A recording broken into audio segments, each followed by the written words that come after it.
with Michael Pennington as Bill Mottram, Caroline Mortimer as Jenny, and Geoffrey Matthews as Ambrose Gray. The Last Renaissance Man.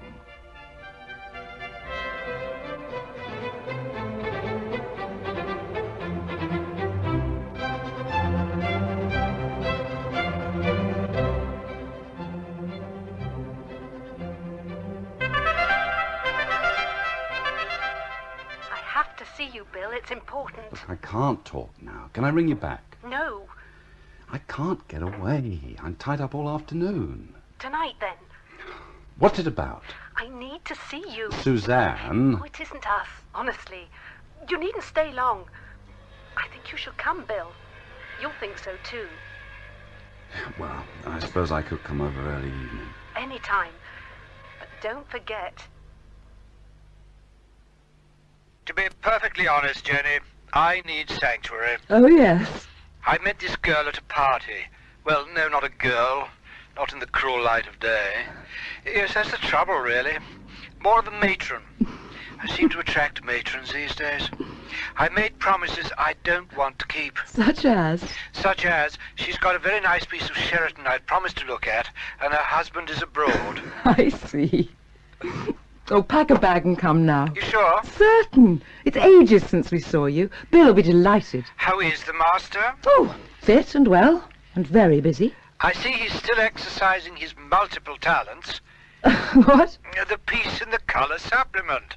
Oh, that. Yes, modern Chippendale, latter-day Leonardo. Very good. I thought the article was appalling. It made us sound like a twee cottage industry. I see old Morris got only the slightest mention. Ah, well, Morris is plain commercialism. He just sells the stuff. Are you still involved? Very occasionally. I'm back teaching. I run a playgroup. Right. What time can we expect you? It'll be nice to see Ambrose again. Yes, great. I like to see old Ambrose from time to time. He's a salutary warning. A warning? Yeah, against dabbling, dilettantism. And you don't dabble. Whatever I do properly. Ambrose is frightened of commitment, he always was. There was a time when you hung on his every word. Yeah, well, I didn't know then that the world was full of Ambroses. The only talent Ambrose has is for appearing to have talent. We owe Ambrose a great deal. Yeah, agreed, but that's been repaid. How? He comes here. You mean he's privileged enough to see the great Bill Mottram, master craftsman, at work? The last time Ambrose came here, he spent the entire time watching me make a copy of a Hepplewhite bow-front chest. He made notes, took photographs. It all appeared in some glossy American art magazine 6 months later. Which added to your reputation. And to Ambrose's bank balance. In dollars. Look, Ambrose is a great bloke in small doses. We owe him nothing, and he knows it. You're the one who used to call him an effete Oxbridge show-off. Well, we were all show-offs then. Coffee or tea? No, I'll leave it, thanks. I better get moving. Moving? Where? I've promised to look at a table at a farm near Ledbury. Ambrose won't mind. I've asked people round for drinks to meet him. Oh, what time? About 8. Well, if I get to move on now, I'll be back by 8:30. Ambrose will keep them amused, as long as he doesn't start telling them how he discovered me. Would you like a drink? No, thanks. I don't have a lot of time. I didn't hear your car. Well, I parked in the lane and came across the paddock. Are you sure you won't have one? What is it, Suzanne? When I said it wouldn't take long, I didn't mean 2 minutes flat. No, I wouldn't say discovered. Although I suppose I was instrumental in persuading Bill to change careers. He was teaching, wasn't he? Woodwork in a comprehensive school. And hating it. Bill and I went to hear Ambrose give a talk. A WEA course, I think it was. And not a worker in sight. The art of the cabinet maker. With slides. With slides. We introduced ourselves afterwards. Ambrose came back to look at a bureau that Bill had restored. And the rest is history. Ah! Oh, good to see you, Ambrose. Sorry I'm late. How was the table? Oh, complete waste of time. Victorian copy, poor one at that. Well, Ambrose, what do you think of the flat? Oh, very impressive. You did it all yourself, of course. Too busy. I did the drawings. Back to living over the shop. A shade more luxurious than Banbury Street. But with the same inbuilt disadvantages. He tends to disappear downstairs to the workshop at all hours. Oh, what it is to love one's work. Work? What's work? Work is what I shall be doing tomorrow. Oh, I thought you were staying. I am, but I have to spend tomorrow in Cheltenham. I'm involved in a conference, Oh. or to use the more fashionable term, a workshop. What on? The arts and crafts movement. In other words, my William Morris bit. I understand it's a gathering of vegetarians, or something similar. I fear I should eat wisely, but not too well.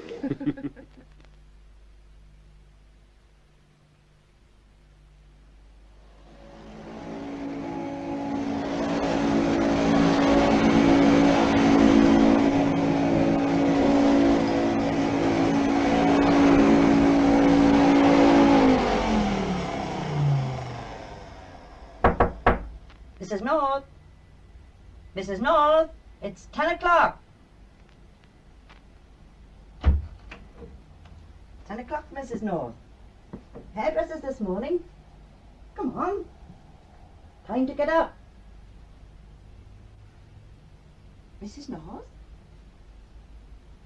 Mrs. North?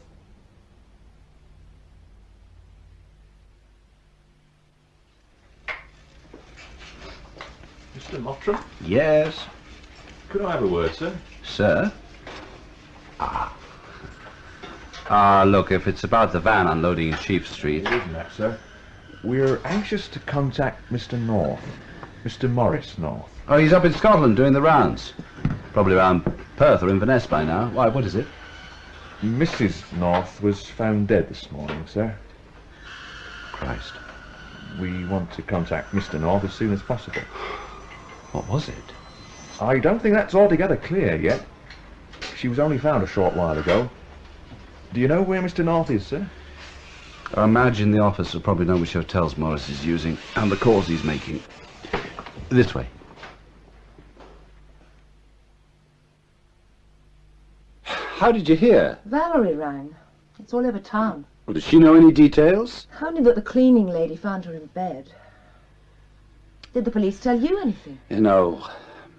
They may be more forthcoming this afternoon. They're coming back. No, I'm going over to the police station. Why? Well, they rang and asked me to. But I could hardly say no, could I? Thank you for coming so promptly, Mr. Mottram. Do sit down. This is Detective Sergeant Cook. Sir? My name is Herrick. Now, Mr. North has been located and is on his way back, but it's unlikely he'll be here before midnight, so you seem the obvious person to fill us in on background information. Now, you and Mr. North are co-directors? Yes. And Mrs. North? She was also a director, but she's never taken a very active part. Are you close to the North socially as well as professionally? Fairly close. Though we don't see a great deal of each other outside work. Was it usual for Suzanne North to ring you at your workshop, Mr. Mottram? She may have done occasionally. I understand she telephoned you at work on Monday afternoon, Mr. Mottram. Yes, I believe she did. What was your relationship with Mrs. North, Mr. Mottram? It will save everybody, including yourself, a lot of time and trouble if you tell us now. We've already had several indications of the way things were. Suzanne and I had an affair. It ended a couple of months ago. And how long had it lasted? About a year. Why did Mrs. North ring you? She asked me to go and see her that afternoon. Why? She said she had something important to tell me. I didn't want to prolong the conversation, so I said I'd see her. Did you go? Yes. You should have told us this sooner, Mr. Mottram. Yes, well, I thought it might not be necessary. Not necessary. Well, I assumed it was natural causes. Suzanne North was murdered, Mr. Mottram. This is a murder inquiry. Now, can we talk about times? Eventually I phoned them to ask if he was still there. Yes, they said. Routine inquiries. These things take time. No cause for concern, etc., etc. They're terrible plodders, you know. And that isn't all. Half an hour ago, a detective sergeant turned up, asking questions. What about? Bill. What time he went out, what time he got back. Was he out that evening? Yes, you were here when he got back. He'd been to Ledbury to look at some furniture. Well, that's what he said. Jenny, they're probably questioning every man in the town who knew Suzanne. For 3.5 hours? Mm. The evening papers say the police have opened an inquiry. They wouldn't do that if Suzanne had died from natural causes, would they? I don't know. Do you have a lawyer? We know one. Bill plays squash with him. John Davis. I should give him a ring. A friend of mine always says he wouldn't ask the police the time without his lawyer present. Although in his case I can see why. No, I cannot remember her exact words. Even though it was something important? Suzanne said it was something important. Oh, she tended to get dramatic about things. At that moment, resuming the affair was important. To her, that is. But not to you? No, not to me. You turned her down? Well, not in so many words, but I made it clear there'd be no point in starting again. She seemed to accept that. By the time I left, she'd calmed down considerably. Did you make love to her, Mr. Mottram? No. Did you go into the bedroom? No. Was she drinking? Yes. Heavily? She only had a couple while I was there. Vodka, I think it was. Mrs. North had drunk something like half a bottle of vodka, Mr. Mottram. She was probably in a drunken stupor when she was smothered. You're quite sure about the time you left? Yes. I was back home by 20 to 9. It's about 15 minutes drive, so I must have left about 1:30. And she was calm and reasonably sober? Yes. How many more times are we going to go over this? Well, look at it from our point of view, Mr. Mottram. You were at the house. You told us Mrs. North was in rather a neurotic state when you arrived.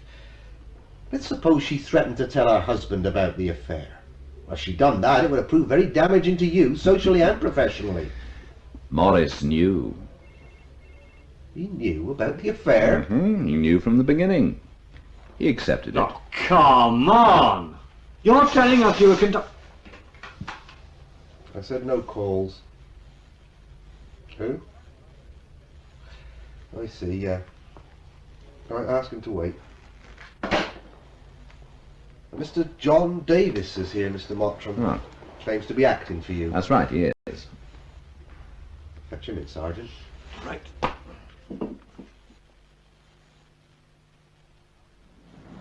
Can I offer you a lift, Bill? No, thanks. I'll walk.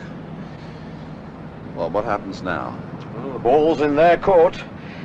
I don't suppose you need telling you've been a bloody fool. No, I don't need telling. So, what now? Depends what they come up with. Forensic and so on. Whether Suzanne had any more little playmates. It'll help considerably if Morris tells them he knew about you and Suzanne. Cuts down on motive. If he did know. Well, let's hope he says so. Some men wouldn't find it an easy thing to admit. What if they ask me in again for questioning? Contact me immediately. I think perhaps we'd better have a chat first thing tomorrow anyway. Oh, you think it looks as bad as that? I think we should allow for contingencies. 10 o'clock.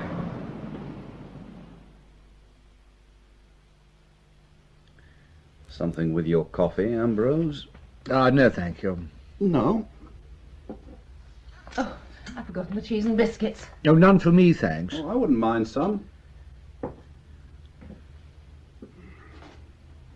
Look, Bill, I don't think I should stay. Look, I'm relying on you to stay. God knows I need support. You will have detected an atmosphere. Are you surprised?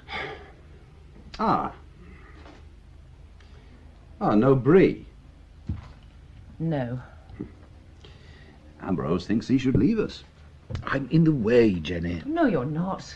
Don't be silly. Jenny, my automatic reaction to any unpleasant situation, and I think this would qualify, is to become more facetious than usual, and I don't think that would help. Stay, please. Yeah, there's a party of Americans coming to look round tomorrow. You could help out, Ambrose. You know, PR job. Turn on the charm.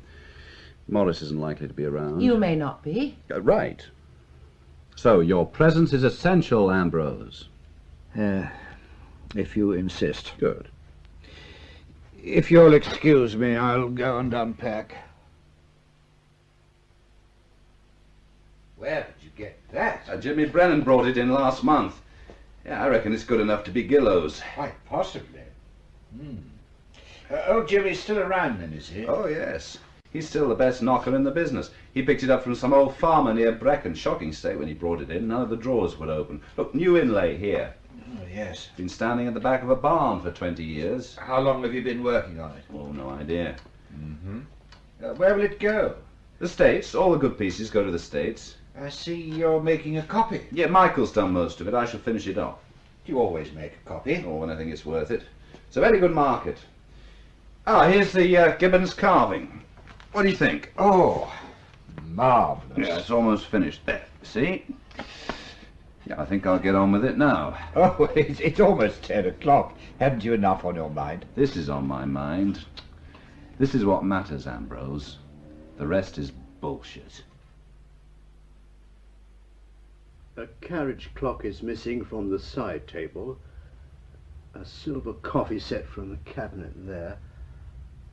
I suppose there could be more. Was there a break-in, Inspector? No signs of one, but the kitchen door was unlocked. Suzanne was very careless about locking up. I usually did it. Would you like a drink? No, thank you, sir. I'll send someone round in the morning to make an inventory of what's missing. There are just one or two other points I'd like to clarify, Mr. North, but if you've had enough, I can leave it until tomorrow. You may as well stay. I shan't sleep. When we spoke on the telephone, I believe you said something about speaking to your wife on the phone last night. Yes. Can you remember what time? I don't know. I suppose it must have been around 9 o'clock. You're certain about that, sir? It could have been a few minutes either way. I rang from a call box in a restaurant in Dundee. I always rang her in the evening when I was away. Could the call have been before 8:30, Mr. North? No. We were still eating then. How did your wife seem? Much the same as usual. We didn't talk long. I hadn't much change. We chatted about the weather, when I'd get back, how it was going. Did she say anything about having visitors? Or expecting visitors? No, I think she said something about watching a film on TV. Did she make any reference to Mr. Mottram? No.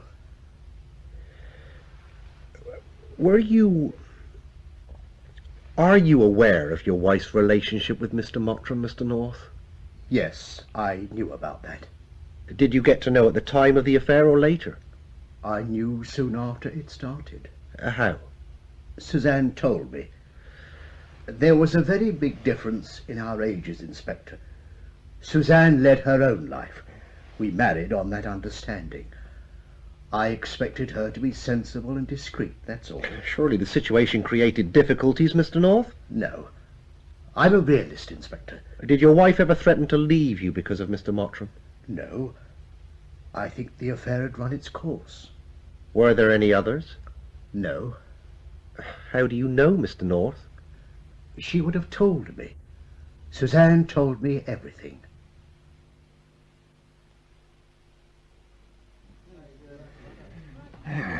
There. I bought you a double, Mr. Gray. It saves the journey. Well, thank you, Jimmy. Cheers. Yeah.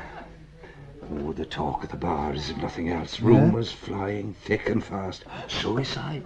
Murder, even. Mr. North will be hard hit. I dare say that's where Mr. Mottram is, giving help and support. Yes, he probably is. Takes something very serious to keep Mr. Mottram from his bench. Did you see the little table I found for him? I saw it last night. Oh, I swear it could not have looked any better when it left Gillow's workshop. I truly think the man's a genius. Gillow? No, Mr. Mottram. Oh. Oh, an artist. It's a fine thing he's doing there. This place will become a mecca for craftsmen, if it isn't already. And he's training the future generations. Oh, I'm proud to play my part. You will remember to tell him about the desk.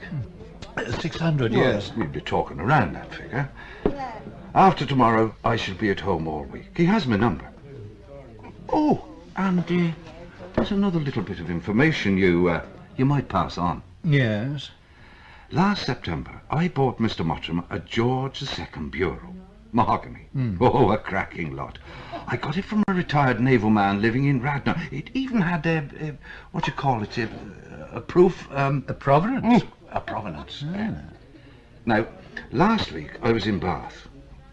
There's a very fine dealer just off Pitt Street. I forget the name. Yes, I know who you mean. He's an old friend. Is he? Well, it's a small world. Well, I called in to have a look around, and there it was. The very same bureau. This is the vital information I have to pass on to Bill, is it? Oh, intriguing information, Mr. Gray. All Mr. Mottram's restored pieces go to the United States. I recall him saying that the bureau already had a buyer waiting in Boston. So there it was, in Bath, when I thought it had crossed the water. Yeah? Oh, and another thing, there was no provenance with it. The man said that there wasn't one. And anyway, a piece like that didn't require one. It spoke for itself, which is true, but, oh, there was a provenance. Why, it wasn't the same bureau. Oh, I swear it was. So there you are, Mr. Gray. A little puzzle. A little mystery. They asked the same questions. I gave the same answers. And that was it. What does John Davis think? He was as relieved as I was. He warned me to expect a rough passage. I think he expected them to charge me. Not an encouraging reaction from one's lawyer. He was facing facts, I suppose. When did Morris get back? About 1 this morning, the police said. Margaret rang while you were out. Oh. The police have been to see them. She had to make a statement about coming here on Monday evening, the time you joined the party. That will have made her day. You should be thankful there was somebody here. Have you been in touch with Morris? No, not yet. Will the police have told him what was in your statement? I don't know. I doubt it. I can understand your reluctance to speak to him. I haven't had time. He's probably sleeping now. We can hardly ignore him, can we? I'll try ringing. Bill, I can't stay. No, you've got to stay. In what capacity? Referee? No, just a couple of days. You told Jenny about Suzanne. Well, I hadn't much option. Look, Ambrose, just hang on a bit longer. Yeah, I still don't know what the hell's going to happen. Jenny could be by herself. Did you go down to the workshops this morning? Yes, I spent all morning there. Did the Americans turn up? Yes, I showed them round. They were very impressed. They spent quite a bit. Oh, good. You must have been terribly busy. The storeroom's always full this time of year. We're due for a shipment to the States. Ah, which reminds me, I saw Jimmy Brennan in the Plough at lunchtime. Hard luck. He said he'd got a partner's desk you might be interested in. 600.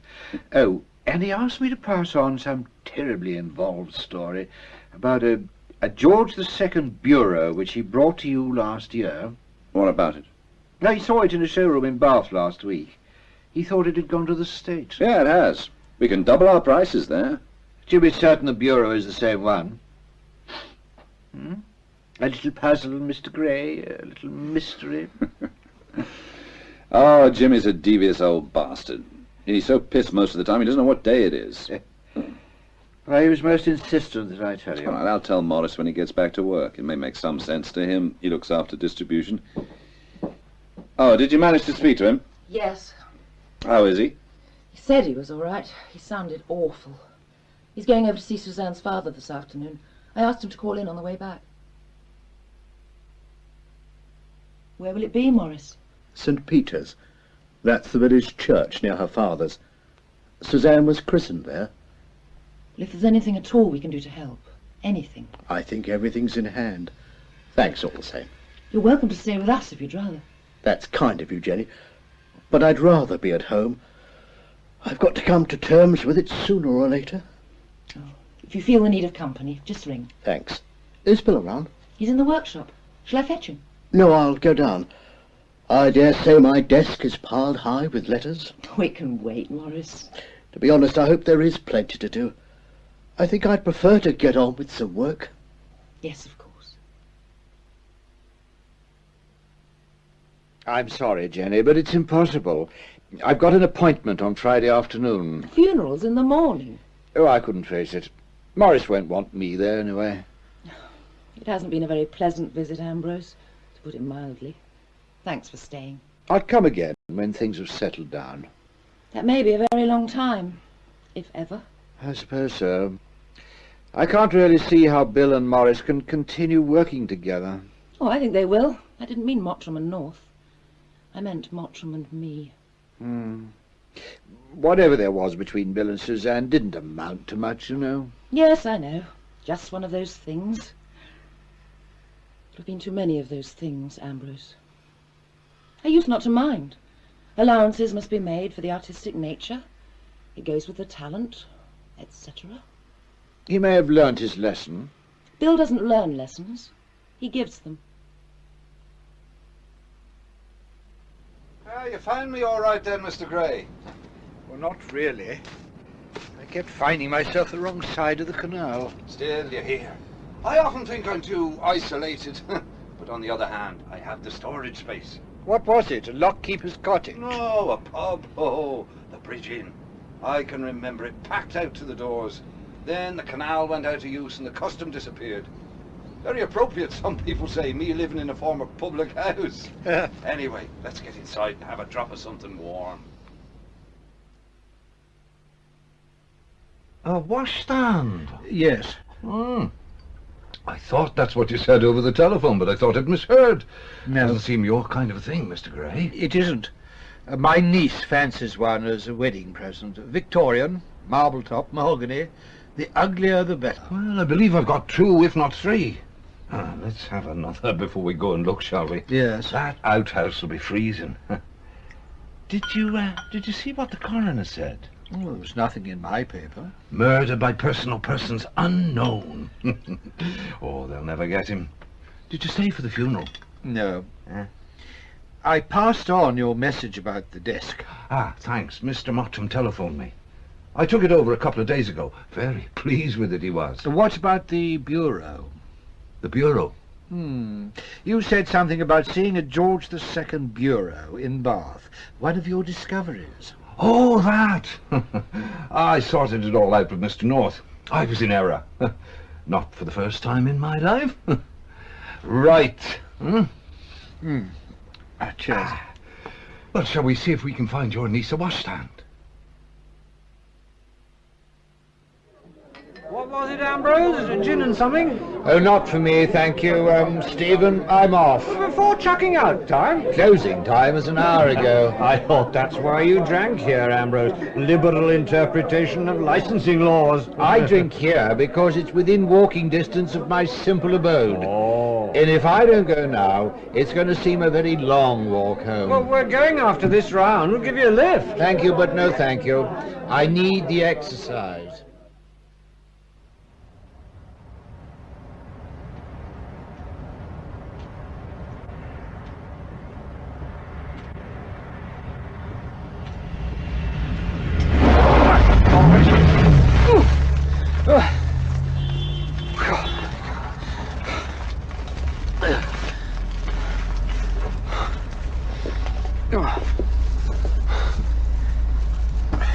Are you all right? I think so. God knows how he missed you. Bloody idiot nearly forced me into the ditch. Are you sure you're all right? Oh, a few scratches when I went into the hedge, that's all. Oh, palpitations. Kind of seen you until the last second. God, he must have been smashed out of his mind. All over the road. Bloody lucky he didn't finish in the ditch. I wish I'd got his number. If there'd been room to turn, I'd have gone after him. Yes. What was it? A van? No, something like a Range Rover, light top, I think. Probably a local farmer. You don't look all right, you know. Well, I think his coat is a write-off, but otherwise, all right. Nasty shock.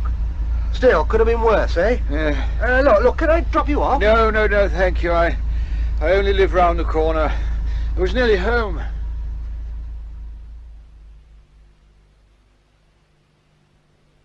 What happened, Ambrose? The lady get carried away? Oh, hello, Ross. The scratches. Things get out of hand? I fell into a hawthorn hedge. Oh, yes. Say no more.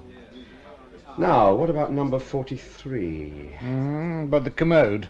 It won't reach the reserve. I'm sure it's the one. That Irish fella, the knocker, offered me years ago.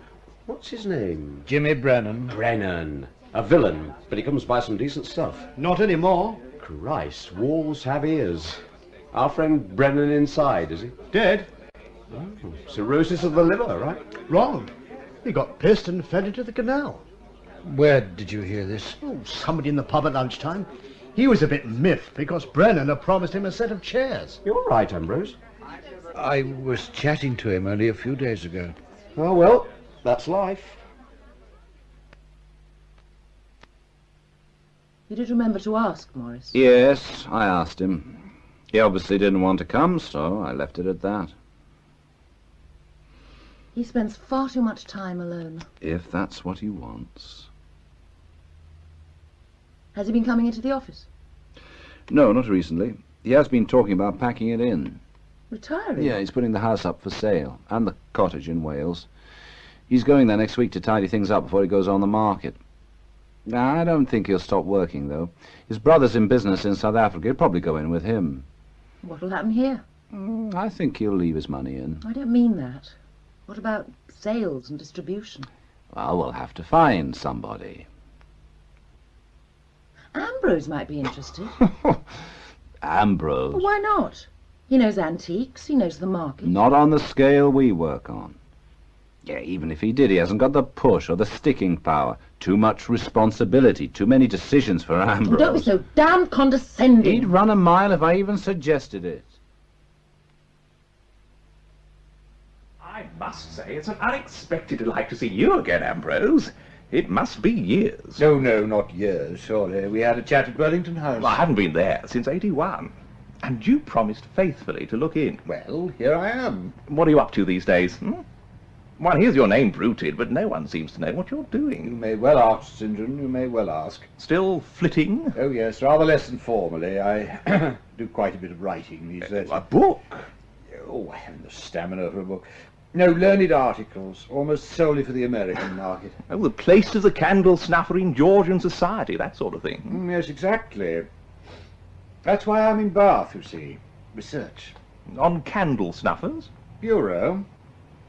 And I have a whisper that you have a very nice George II bureau. A highly informed whisper. Yes. Voila! Ah. Oh, yes, superb. Isn't it? So, what are you going to say about bureau? Oh, I don't know, really. I'm toying with the idea of finding a very good one, like this, and tracing its history, the hands it's passed through, and so on. Sounds like hard work. Oh, just a notion. Where did you get that? If I use it, I shall not reveal sources or name names. No. Forgive my tardiness, Ambrose. One gets a little wary. Of course. And I want this particular chap to myself. He's proved a gold mine. Do I know him? I doubt it. A chap called Calverton. Operates from an old rectory near Dorchester. Coombe Regis, I think it is. Yes. Does he always bring pieces of this quality? Oh, yes. Name doesn't ring a bell. I've never come across him before. Late 30s, bit of a spirit, actually. Pricey? No, very reasonable. For cash. Exactly my reaction. Too good to be true. Yes. But you didn't ask questions. One doesn't ask too many questions in this business. But I didn't take him altogether on face value. The first thing he brought me, Carden House table, I think it was, I had a policeman friend of mine, quite senior actually, check it out on the computer. They've all stolen antiques of that class on a computer these days. The hell of a lot gets pinched, you know. Yes, I know. And? Well, perfectly clean. I took the same precaution on the next 2 or 3 pieces he brought me. All clear. After that, I didn't bother. Have you ever asked about his source of supply? Oh, come on. They weren't stolen. Well, that satisfied me. Do you have his address? His card's in the office, I think. Look, before we go and look... Yes? I've a settee that I think could well be William Kent. I'd like your opinion.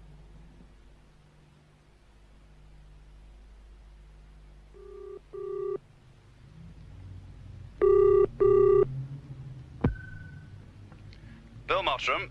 It's Ambrose. May I come and see you, Bill? Tonight, if that's possible. What's it about? Morris. You've heard. Heard what? Oh, no, I don't suppose you could have. Morris is dead. What? Yes, the police rang me an hour or so ago. His body was found this afternoon at the weekend cottage he had near Brecon. They think it's suicide. You said something about wanting to see me? Yes. Concerning Morris? Yes, it is. I think I should come and see you, Bill, as soon as possible. The cottage is on Forestry Commission land. One of their men saw smoke coming from beneath the barn door. He had a closer look and found Morris inside. He was sitting in the Range Rover with the engine running. Police said he'd probably been there since mid-morning. I couldn't believe it. How had he been recently? Oh, well, I've seen very little of him. Just after Suzanne's death and the funeral and the rest of it, he seemed to be coping pretty well. Said he was going to the cottage to tidy things up before selling it. The police seem to think that means he didn't go up there with the intention of killing himself. But once he was there, you know, alone, he drank too much, thought too much, then decided he'd had enough. He and Suzanne spent a lot of time at the cottage when they were first married. You think Morris killed himself because of Suzanne's death? Yes. Don't you? I think there's more to it than that. Considerably more. That's why I wanted to see you. I suppose Morris's death changes things, but we still need to talk. What is it, Ambrose? Just over a week ago, Saturday night, I was nearly run down by a car as I was walking home from the pub. I assumed it was an accident. Then, a few days later, I heard Jimmy Brennan was dead. I heard a rumour. It's true, is it? He was drowned in the canal near his house. It seems he'd had too much to drink and stumbled in on his way back from the pub. The inquest was this afternoon. Death by misadventure. Hearing about Jimmy made me think again about what had happened, or nearly happened, to me. He was dead. Apparently an accident. If I'd been killed, and I realized afterwards just how close I'd been, that would have seemed like an accident too. Seemed?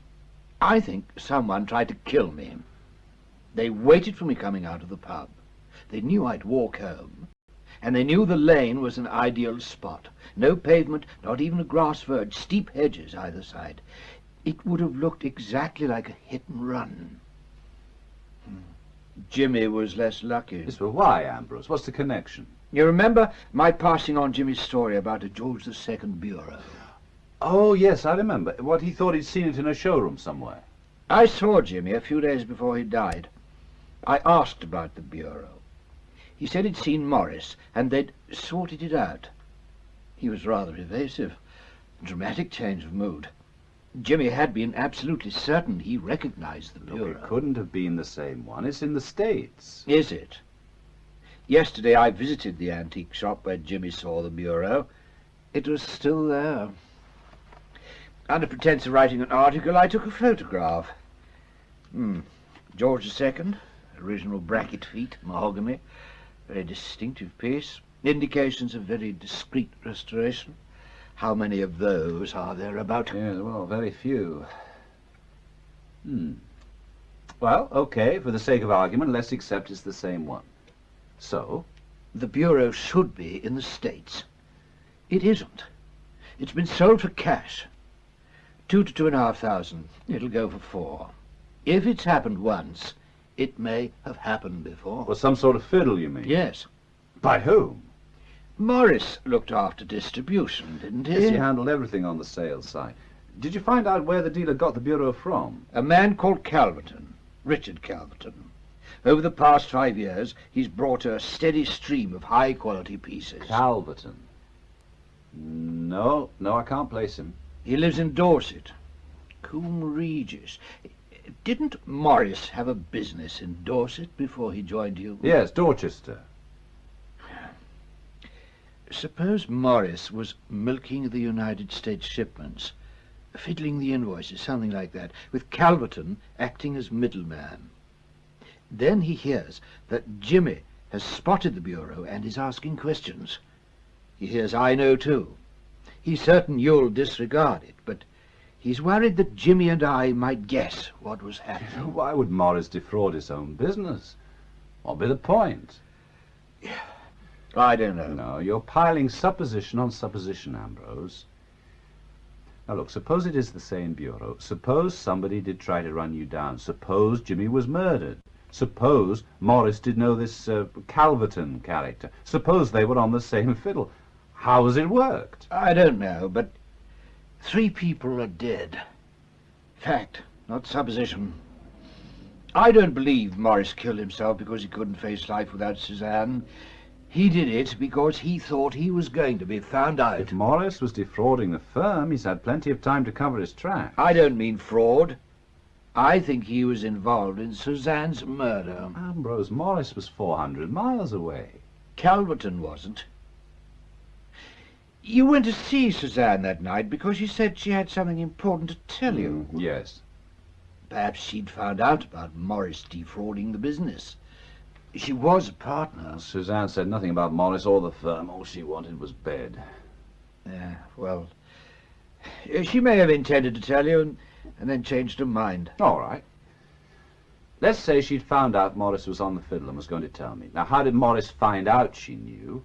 How did he know she meant to tell me? And how did he kill her? Calverton, I suppose. I don't know. No, I'm not saying there wasn't something odd going on, Ambrose, but the fraud, if there was one, may have nothing to do with Suzanne's death. The police would soon find out. You think we should go to the police? Well, that's why I came. I thought you should know first. I hate to admit to a primitive response like revenge, but I resent somebody trying to kill me. Morris is dead, Ambrose. Calverton isn't. Either or both of them could have been involved. A great deal of what I've said is speculation, but the police would have 2 solid pieces of evidence, the Bureau and the Range Rover. We think Morris used the firm's Range Rover? Well, it's likely, don't you think? And if he did, there may have been damage, scratches, something like that. Yes, I suppose you're right. We should go to the police. Calverton's still free. Of course, he may have cleared off by now. I think it's more than likely. Why do you say that? I tried ringing him, couldn't get through. Directory inquiries said the phone had been disconnected and the number was no longer in use. So, what do we do? Though it isn't we, is it? The decision's yours. Mine? Well, you'll bear the brunt of it. The police will be more than interested, but it will mean, endless questions, interviews and publicity, and appearance in court. It was perfectly straightforward when Morris was alive. I had to tell the police. I didn't relish the prospect. I relish it even less now.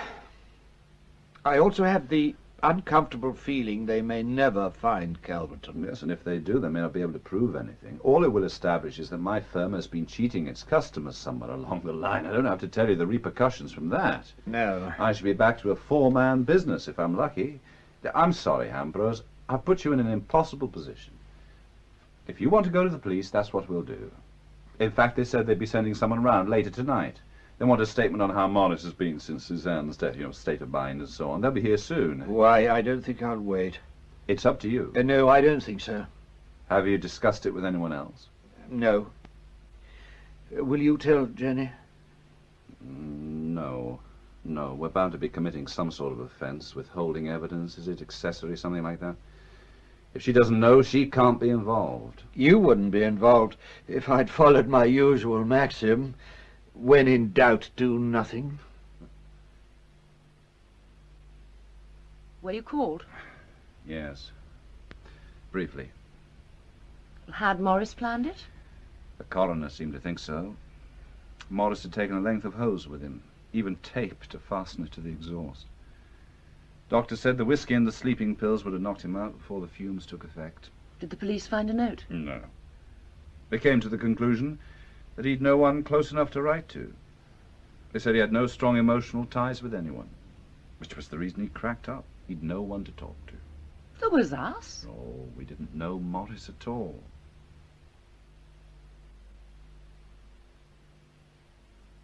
What was the date again? The 20th. Chedbury House, 7:30. And don't pretend to consult your diary and then say you can't come. I wouldn't dream of it, although my taste in music is much nearer the Beatles than Bach. It isn't Bach, it's Chopin. I have a distinct impression you've been avoiding us, Ambrose. Nonsense. It's months since we heard from you. Well, I have been terribly busy. How are things at your end? Oh, hectic. I've been helping out in the office full time. Things were in an awful mess. We seem to have lost half the files. Anyway, Bill and I haven't been out for ages. Yeah. So shall we meet you there, or will you call here first? I am at this moment consulting my diary.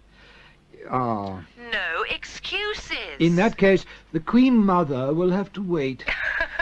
Good. Come here first. It's almost on your way. Oh, by the way, it will cost you £10. Ah, it's not me you want at all. It's my money. The Guild wants your money. We want you. What time will you be here? What is it, Oak? Yes. I've been saving it for something special. What do you think? Superb. Might be worth an article. The church's patron, then and now. That sort of thing. Why not? Where's it going? Community church, whatever that is, in Brum. Newly built. Trouble is, the bloody thing has to be ready for Thursday a week. Bishop's coming to do the official opening, or whatever they do to churches. I think they consecrate them. It looks finished. Well, nowhere near. Look at the drawing. Oh. Oh, yes, I see.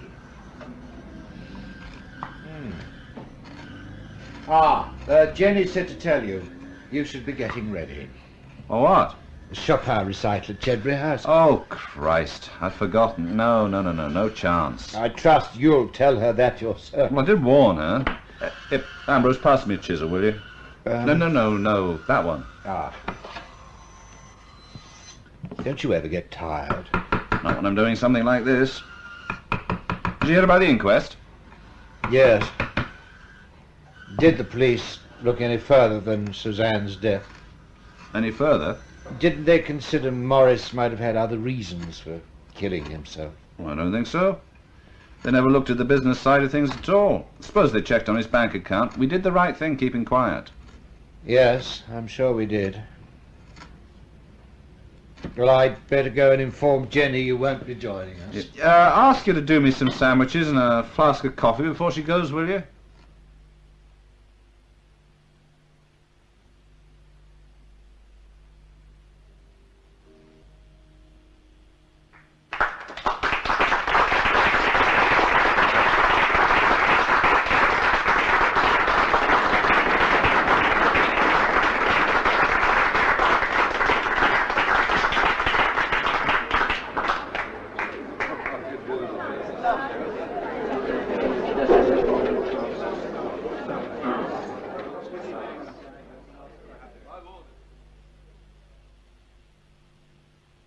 And I brought some rather nice-looking vol au vent. Lovely. She's excellent, don't you think? Very accomplished. Seems to me that lady musicians are more decorative than they used to be. Or is it that you're getting older and less fussy? Thank you. Does Bill still play? Very occasionally. Pity. Used to play all the time when I first knew him. Well, that was when he was out to win friends and influence people. He was very good. His mother wanted him to make music his career. Really? Yes, she was a music teacher. She was appalled when he took up woodwork. She thought he'd ruin his hands. Didn't you know? No. Bill keeps quiet about his mum. He prefers people to assume he taught himself to play the piano one wet Sunday afternoon when he'd nothing better to do. Strains of Debussy drifting across the pit yard. They'd have had to drift a long way. Bill was brought up in a very nice Edwardian semi in a solid, respectable suburb, a long way from the pit. What's he told you? Nothing, really. I just assumed it was, well, more humble. A bit D.H. Lawrence-ish, I suppose. Oh, his father started as a miner, but for most of Bill's life he was a safety manager. Bill's very good at manipulating the truth. Not lying exactly. Just adding a bit here, subtracting a bit there. You've noticed, have you? Mm-hmm. It takes one to know one. I wondered who'd appropriated all the vol au vent. Oh, hello, St. John. Good evening, Ambrose. Jenny, St. John. Hello. Delighted to meet you, Jenny. Say I'm weary, say I'm sad, say that health and wealth have missed me, say I'm growing old, but add, Jenny kissed me. Not just at present, thank you. Oh, do sit down and help yourself. Thank you. This is all rather splendid, don't you think? Yes, excellent. How did the article progress, Ambrose? The article? The one you were contemplating when we last met, tracing the history of the George II Bureau. Oh, that. Oh, it came to nothing, I'm afraid. Pity. It sounded interesting. Did you get as far as contacting Calverton? No, I dropped the idea. Richard Calverton? Yes, do you know him? The name rings a bell.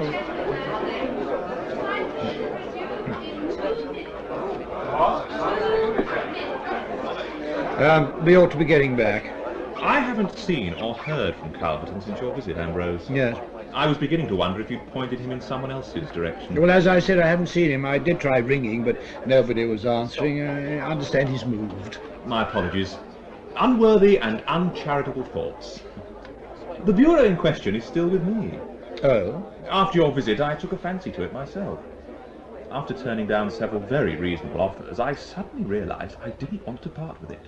So it now adorns my sitting room. Lucky man. We ought to be moving. What are you doing afterwards? Setting off back. It's a longish drive. I'm informed this will be over by 9:30. Why not come back to my place for a drink? Well, that's very kind of you, St. John, but It's literally 2 minutes down the road. Jenny? Oh, why not? I'll drive if you like, Ambrose. There's nothing to rush back for. Splendid.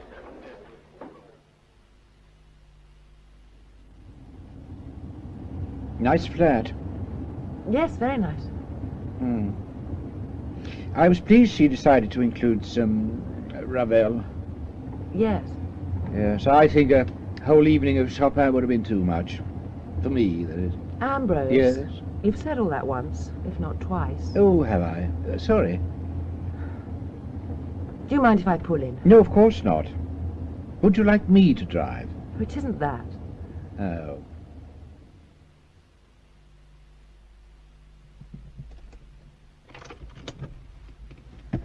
What's wrong, Ambrose? Nothing. No? Up to the interval you were on top form, sparkling. Then your friend St. John appeared. He has that effect on me. I don't think it was him, was it? It was what he said. From the moment he mentioned Calverton, you became monosyllabic. It wasn't that. I don't like being upstaged. You didn't want me to go back to St. John's flat because you thought I might recognise the bureau. Just leave it, Jenny, please. Well, I did recognise it. Bill got me to look at it when he'd finished it. I tried to persuade him to keep it, but he said there was already a customer waiting for it in the States. So, what's it doing in St. John's sitting room? I don't know. I gather he got the bureau from Calverton. I believe he did. Now, Calverton, as far as I can remember, did quite a lot of business with Morris before Morris joined Bill. And Bill always thought he was suspect. Now, the bureau came to Bill via Jimmy Brennan. Yes. Is it true that Brennan's dead? Yes, it's true. What else is true, Ambrose? I think you should ask Bill. I prefer to ask you, which is another way of saying I prefer the truth. Bill left it to me. I was terribly uneasy about the whole thing. But on balance, I think it was wise to keep the police out of it. Calverton probably killed Suzanne and Jimmy Brennan. He may have tried to kill you. He's still free. Doesn't that bother you? Yes, it bothers me, but I don't think the police would have found him. I don't think they'll ever find him. You think it was Calverton, not Morris. Well, I can imagine Morris as a swindler, not as a murderer. I don't think he had the nerve. It was a question of options. I think Bill and I did the right thing. You sound as if you're trying to convince yourself, Ambrose. I suppose I am. I'd much prefer to forget the whole business. Is that why you've avoided coming to see us? Yes. I thought it'd be easier if I kept away. And was it? No. Will you tell Bill? Oh, I don't know. He didn't tell you because he didn't want you involved. It was for my own good, yes, I know. And if I say anything now, he'll accuse me of browbeating the truth out of you. Which is true. Oh, we'd better get back. When we do, I think I shall go straight home. Oh, don't be silly. You must stay. You can't drive back at this time. Oh, I'd rather not, really. Now, don't worry. I'm not going to make a scene. Bill will probably have gone to bed anyway. One egg or two, Ambrose? Oh, just one, Did please. you ever come across a guy called Roberts, Ambrose? Mervyn Roberts? Well, the name rings a bell. Ah, TV producer, Bede Features. Ah, yes. I met him at a party. At St. John's, I think it was. Ages ago. Ah, St. John's. Yeah, is he any good? St. John speaks highly of him. I barely know him. We only exchanged a few words. What about him? He called me last night, wants to do a TV documentary. Oh, about the workshop? Yeah, partly. Well, me chiefly. A profile. Now that would be interesting. Sounds promising. What did you say? I was lukewarm. Good publicity. Oh, who needs it? What a hassle. TV people spend so much time fannying around, don't they? Yes, well, I think we've had all the publicity we want or need recently. Wholemeal toast or white, Ambrose? Wholemeal, please.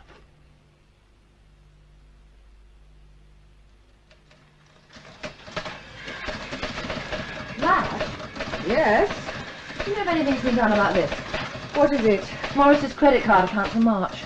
March? It was under a pile of papers in his drawer. First I've seen of it. Should have gone to his executors ages ago. See to it, will you? What's that entry there? Jersey. Oh, yes. Mr. North went to Jersey. And now that's for the plane ticket. That's the hotel. Oh, yes, I'd forgotten. Are the dates right? I thought it was later than that. Oh, it'll be in the diary. I believe I made the bookings. Yes. He went on the 16th of March and came back on the 22nd. Is there anything wrong? No. He was very fond of Jersey, Mr. North. I'll drop it in at the solicitor's at lunchtime. The credit card people have been charging interest all this time. Yes.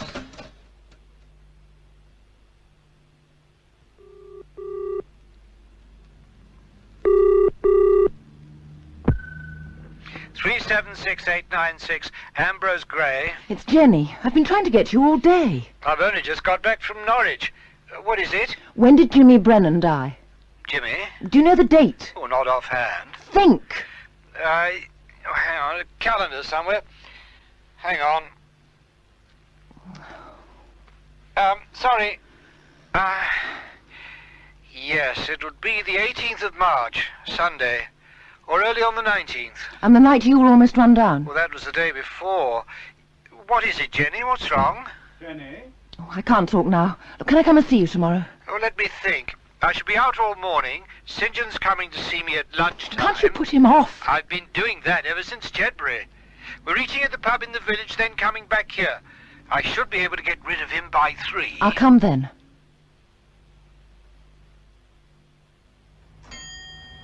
Good morning. Good morning. I wonder if you could help me. If I can. The landlord at the pub suggested I try here. I'm trying to trace a friend, Richard Calverton. Oh. I thought he lived at the old rectory, but I've been round there and it's empty. Oh, it's been empty some time. Mr. Calverton left the village months ago. I can't understand it. When I saw Richard in town, February I think it was, he asked me to drop in any time I was passing. Not a word about moving. Oh, Mr. Calverton's been gone almost 3 months. Has he? How very odd. Have you any idea where he's gone? Oh, America. My son, my youngest, who works at the garage, drove him to Heathrow. I think he flew in Concorde. 3 months ago? Oh, it must be that. Yeah, it'll be in the paper book.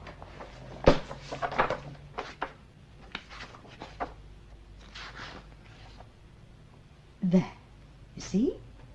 No papers after the 1st of March. Perhaps he'll be in touch. Yes. You know the sort of thing. Mottram working on a particularly delicate piece of carving. Cut to him dashing off a sonata. Cut back to workshop. Cut to, sport. What does he play? Squash, golf, tennis. Cut to him tearing about the squash court. Winning, of course. Back to his bench, then philosophising by the river. There is a river, isn't there? Sort of. The Last Renaissance Man. Good title, don't you think? Overdoing it a bit, isn't it? I've heard you refer to Mottram in similar terms. That's a private joke. I think it's particularly apt. Mervyn has virtually sold the idea on the title alone. Where do you come in? I don't follow. What do you get out of it? Ah, well, if Mervyn produces a winner about Mottram, then he's likely to get carte blanche on what he wants to do next. And that would be a nice little idea I put to him. Yeah? About the antique trade. I'd be involved in some capacity or other. It has great possibilities. But Mervyn has to get on with this Mottram thing first. An unexpected gap has suddenly appeared in the schedules, I gather. Right, St. John. I shall do what I can. Time is of the essence. I'll have a word with Bill as soon as I can. Ah. What a busy man you are. Well, I did say I was expecting somebody. Ah, my apologies. That's Jenny's car, isn't it? I'll be in touch. Lovely. I'll slip out by the back door. No, I insist. Would you like a coffee? I have this marvellous new machine. No, thank you. How's Bill progressing with the lectern? Well, it's just about finished. Must be very near the deadline. It's tomorrow, I think. Bill thinks I'm visiting a friend in Bristol. I thought subterfuge was his department. Not these days. You sounded rather fraught on the phone. I was. What was all that about dates? You're quite sure you were right? Yes. I need to be certain. I've checked. The 17th and 18th of March. Yes. What is it, Jenny? I said nothing to Bill about what you told me after the concert. All that business about the Bureau and Morris and Calverton. I think you were wise. Well, I decided, on reflection, that you and Bill had done the sensible thing in keeping it from the police, so I'd forget it. Did I tell you I've been helping out in the office? Yes, you mentioned it at the concert. I've taken over Morris's paperwork. Well, yesterday, I came across his credit card account for March. It must have been overlooked when his personal papers were sorted out. And? The entries showed that Morris was in Jersey from the 16th of March to the 22nd. He paid his hotel bill by credit card. I know he went away after the funeral, but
realised it was that weekend.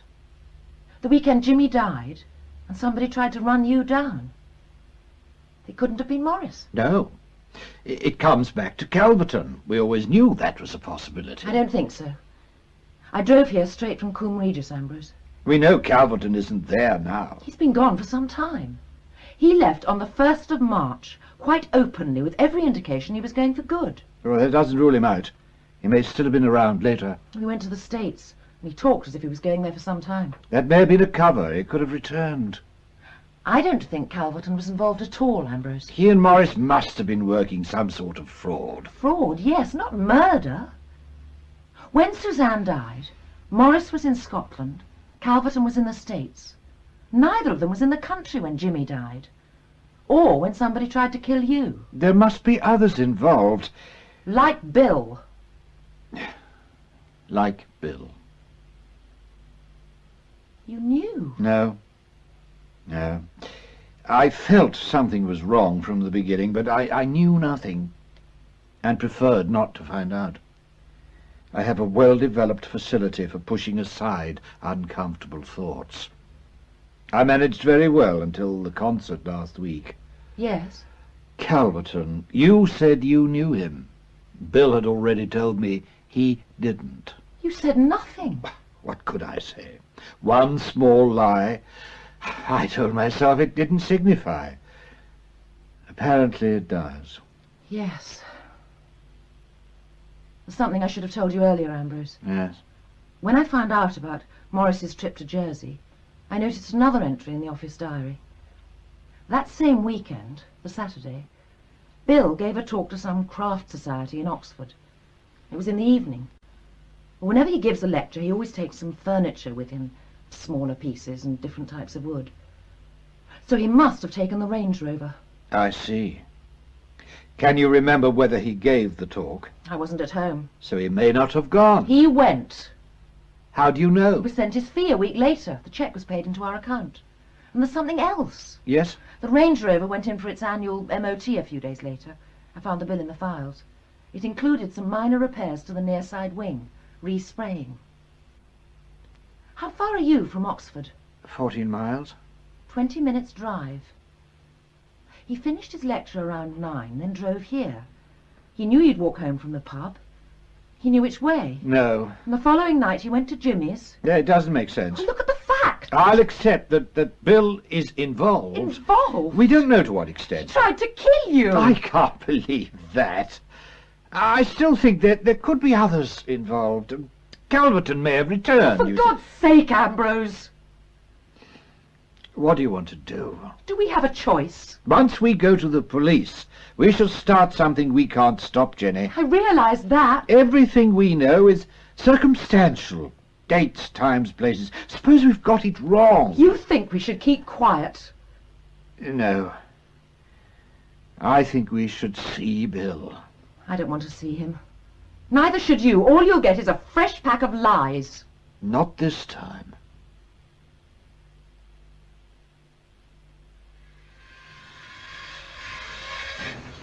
It looks finished. Not quite. There's one or two final touches. Have to go to Brum tomorrow, ready for the bishop.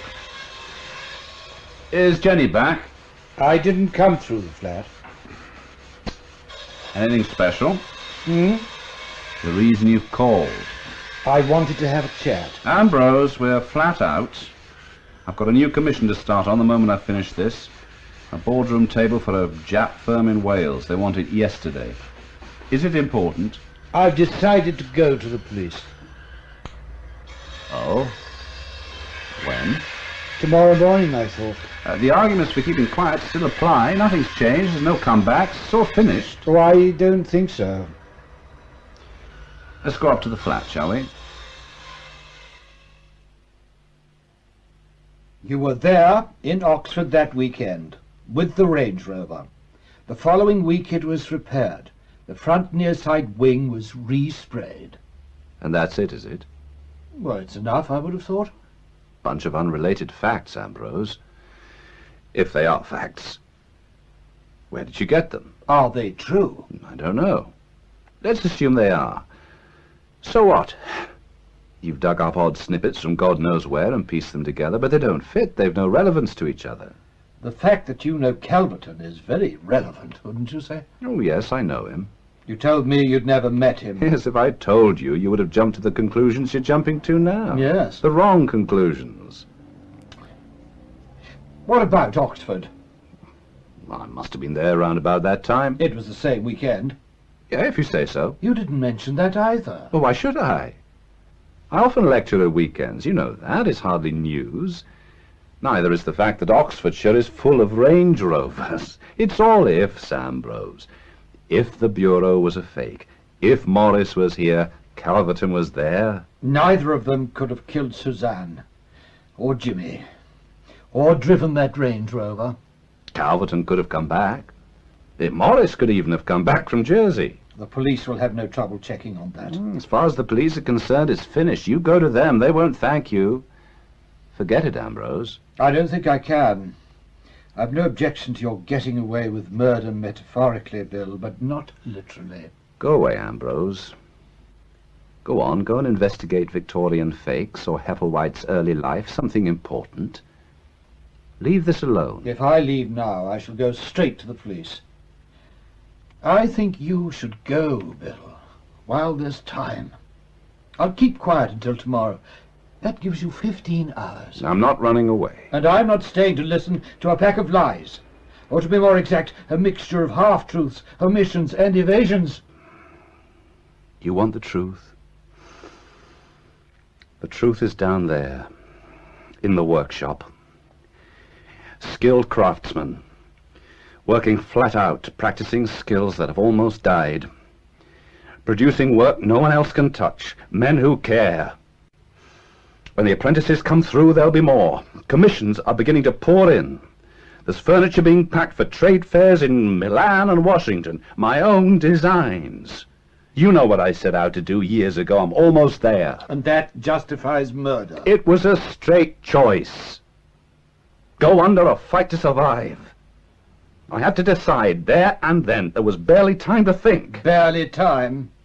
Jimmy's death must have been carried out and planned in cold blood. You drove the Range Rover in cold blood. No, Suzanne, I mean, there was no time then. I had to act and act quickly. The rest followed. There was no going back. But how was Suzanne a threat? Jenny might have walked out for a time. No, it wasn't that. I could have handled that. You remember telling me you thought Suzanne had found out about Morris defrauding the business. Yes. You were right. That was what Suzanne told me. What she didn't know was that I was in as deep as Morris. How could you both defraud your own business? We didn't. To understand it, Ambrose, you have to remember what things were like when we first opened the workshop. It was a success from the start. Oh, that's how it looked. Good publicity, bags of prestige, but financially we were struggling. It was like a show that gets good notices but nobody goes to see. We were going under. Suppose we might have lasted a year. Then Morris came across Calverton. They'd worked together some years previously. Calverton saw the sort of work we were doing and he came up with a scheme. Now, virtually all our work then was on restoration. It was a simple idea. When a good piece came in for restoration, I made an exact copy. And it was the copy that was shipped to the States as the original, with the provenance, if there was one. What about the original? Now, Calverton looked after that side of things. He got rid of them, always for cash, slightly below what they would fetch at auction. And nobody had any suspicions in the States? No. By the time the copies had been distressed, which I saw to myself, it would have taken a very good eye to have spotted anything. I had my two best men making copies while I restored the originals. They'd no idea what was happening, of course. So, we got top prices in the States and a fair amount here in tax-free cash. Calverton took his cut, but we made enough to keep the firm going. Then Calverton, who had connections with the rough end of the trade, began to get his hands on a steady flow of stolen antiques. Just a question of switching pieces and fiddling the invoices. To the customs men, one 18th century table is like another. Calverton knew a dealer in the States who wasn't fussy. So we started to make real money, enough to make us financially secure. Then why didn't you stop? We did. We wound it all up.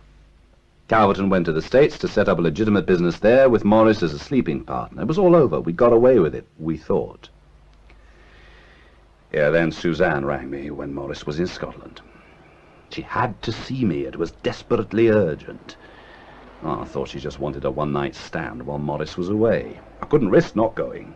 She's getting more and more unpredictable and drinking more. She knew nothing about the fraud? No, but she'd found out. How? Well, she was convinced that Morris was up to something. She thought he had a bit on the side somewhere, you know, all those phone calls.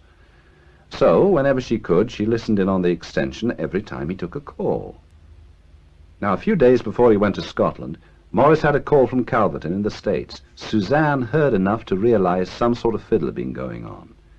She said nothing, but when Morris went to Scotland, she went through his desk. She found a bank statement from a bank in Belgium and another from Switzerland. He got over 20,000 sorted away, money she knew nothing about. It must have been milk from the business, of which she was a partner, remember? So she rang me. When I got there, she told me the whole story. But she had no real proof. Morris could have found some explanation for the money abroad. She'd heard enough. Calverton had a record. A container of furniture was due to arrive in the States. There were 5 fakes in it. All the police had to do was check it out when it arrived, and that would have been that. Had Suzanne no idea you were involved? No. That's why she was so pleased with herself. Pleased? Oh, yes. When I ended the affair, I said it was because the situation was getting impossible. You know, Morris was a friend, the business would suffer, we were bound to get found out, and so on. Well, now she had a chance to get rid of him. She could tell the police, or take him for everything he'd got and tell him to clear off. She wanted my advice. What did you say? I tried to persuade her to drop the whole idea. To give him a chance to pay the money back. No, she wouldn't listen. Morris had to go. She decided against blackmail. She wanted to phone the police there and then. The only way I could stop her was by telling her I was involved. She was furious. Not because of the fraud. What really niggled her was that she got nothing out of it. I managed to calm her down, explained why we'd done it. I had a few drinks. She began to see new possibilities. Morris would give her a divorce, plus a handsome settlement.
Time I would divorce Jenny. I said, let's talk about it in bed.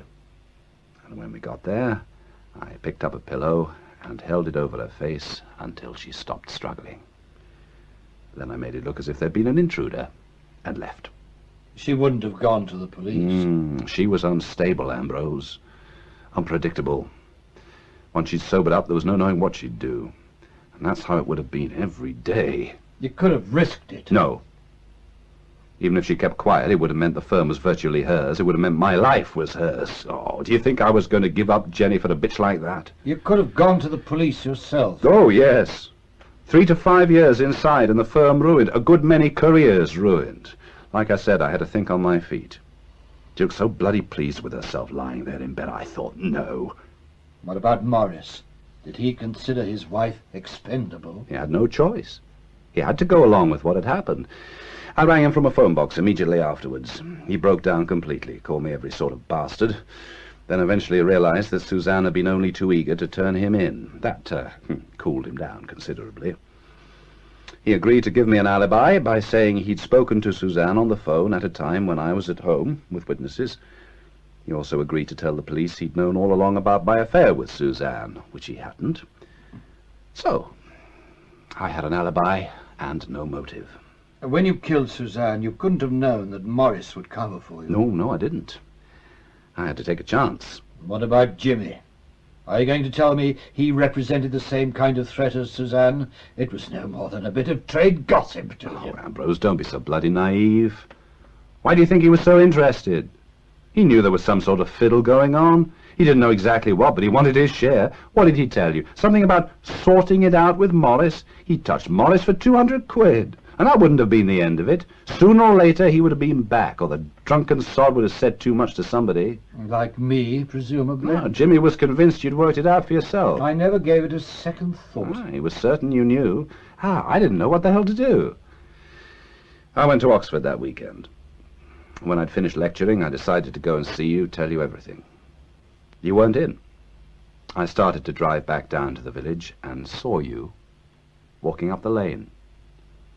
And I thought, whatever I say, he'll want to go to the police. And I panicked. You've never panicked in your life. Oh, I could have run you down before you knew what was happening, Ambrose. Easily. I swerved at the last second. I find that touching. But no last-minute reprieve for Jimmy, or Morris for that matter. I take it he did receive some assistance. Morris killed himself. It came at a very opportune time. Ambrose, we need to talk about now. We need to talk about 3 people dead. Useless people who led messy lives. Untalented, unaccomplished people. Like me. Like most of mankind, in fact. But mankind can go to hell, can't it, Bill? Yes, it can. I was in a corner. I used my nerve and my will and my intellect to fight my way out. And I didn't do it to save my own skin. No. Oh, how would you know, Ambrose? You've never made anything in your life. Not even a decision that matters. Yeah, all right, make one now. There's the phone. If you want to ring the police, go ahead. I think you should do that yourself. I'm telling the police nothing. It'll be your word against mine. There's Calverton. Calverton? If they find him, we'll keep his mouth shut. No. It's down to you, Ambrose. Not entirely. What do you mean? There's Jenny. Well, how does Jenny come into it? She knows everything I know. You told her? Only after she worked most of it out for herself. She came to see me this afternoon. She's still at my place. Why the hell didn't you say something sooner? Look, if Jenny agrees to keep quiet, will you? I think you should go, Bill. Well, I'd rather hear what Jenny says.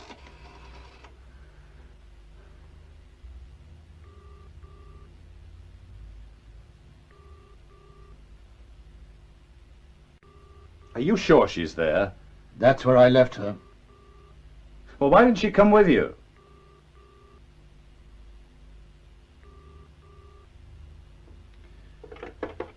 She's probably on her way. Does she know you're going to the police? No. Look, she should be consulted, don't you think? I think you should go. Ambrose, will you keep quiet if she does? If Jenny agrees. You should have told me. Ah, that'll be her now. Jenny!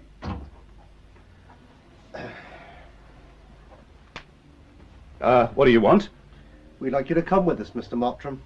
There are men at the back door as well. You've no right to enter like this. Mrs. Mottram let us in, sir. Jenny?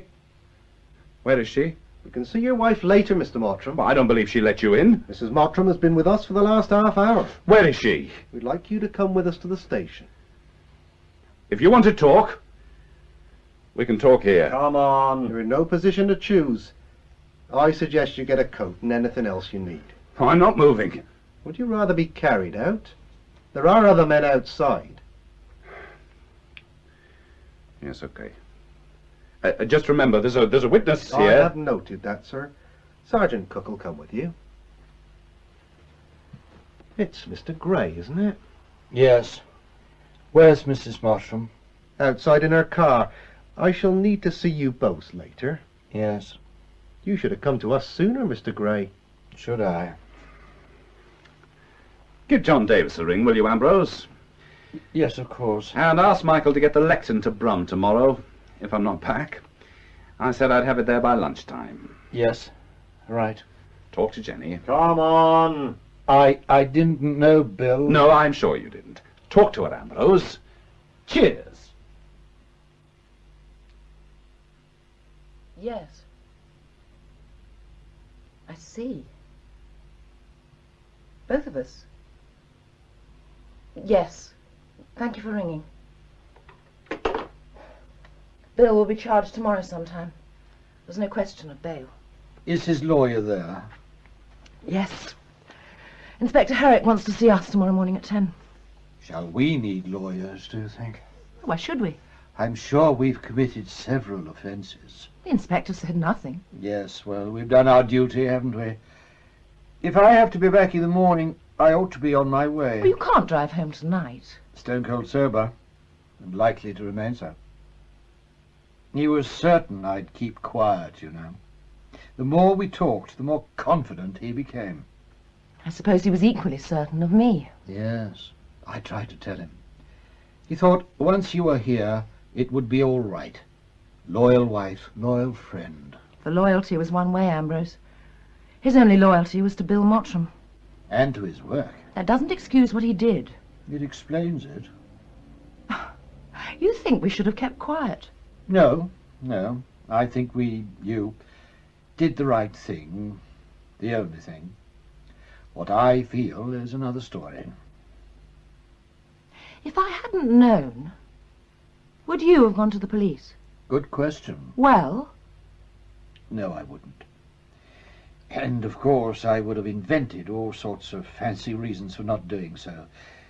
In actual fact, I would have kept quiet for purely selfish reasons. I dreaded the inevitable unpleasantness. Pure moral cowardice. He tried to kill you, Ambrose. Oh, he intended to. I don't think he tried. If Bill had wanted to kill me, he would have done, either then or some other time. As we both know, he was a man who did things properly. Past tense already, you see. Do you know why I went to the police, Ambrose? Because you knew I wouldn't. No, I mean, why I went when I did. No? I thought Ambrose will have told Bill everything. And like a gentleman, he will have kept my name out of it. In an hour's time, the workshop will have closed, and they'll be alone together. You were a threat, Ambrose. Like Suzanne. Like Jimmy. I don't suppose that occurred to you. No. I didn't think it would. What are you going to do? My immediate plans don't extend beyond finishing this bottle of gin. After we've talked to the police, I may well go and see John and Frederica in the Algarve. Here will be a good place not to be. Bill thinks the workshop will close without him. He has a point. There's plenty of work. But it needs organisation, planning. I can't do it alone. What use would I be? Well, you know the business. You could look after the PR side of things, please, Ambrose. If you think I'll be of any help. Well, of course you will. Oh, there's just one thing. Yes.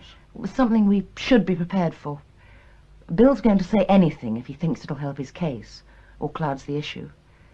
He'll say we're lovers. People will see that's ridiculous.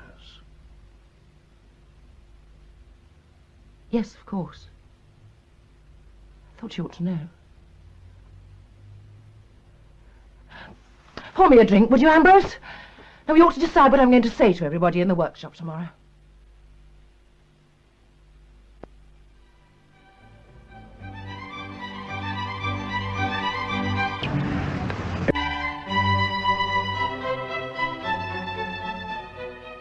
In The Last Renaissance Man by T.D. Webster, Michael Pennington played the part of Bill Mottram,